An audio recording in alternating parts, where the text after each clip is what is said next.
Udasinava dasino guneryo na vichalyate guna vartanta ityevam yo avatishtati nengate.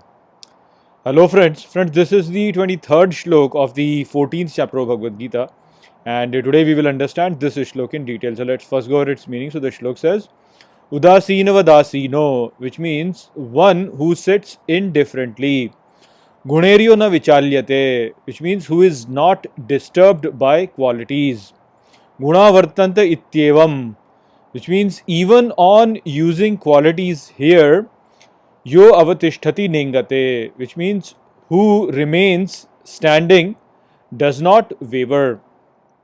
So, as we understood in the previous shlok, Shri Krishna here is clarifying that one who has gone beyond all the three qualities of Prakriti is not disturbed by the qualities, even when he is using the qualities to fulfill his duties in life.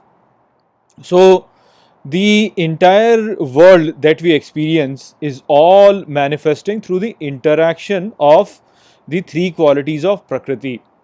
And as embodied being in this world, we have no option but to interact with these three qualities when we are fulfilling our duties. So that thing is inevitable. We have to interact with these three qualities. However, it is in our hand to make ourselves immune to them. So it is in our hand if we let them affect us or not affect us. If we get affected by these three qualities, then of course they will bind us into this world. However, if we develop the discipline and we do not let these qualities affect us, then we will be able to overcome the influence of Maya, and we will be able to attain liberation. So you can understand it basically based on the example of human body itself. So we know that as embodied beings we have to have a body, and when we have a body, then this body has to basically have these three qualities, and that's what we see. Our body actually goes through the cycle of childhood, adulthood and old age. So in childhood it is dominated by rajas, in adulthood it is dominated by sattva, and in old age it is dominated by tamas.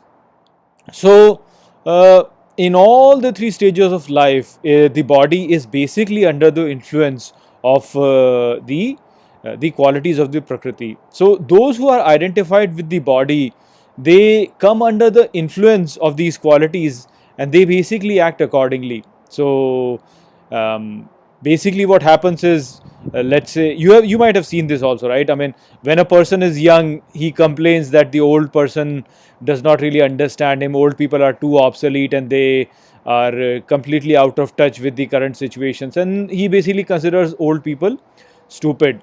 The same person, when he becomes old, then he starts complaining that, oh, the young generation is morally corrupt, and that when he was young, then things were way better. People were much more ethical.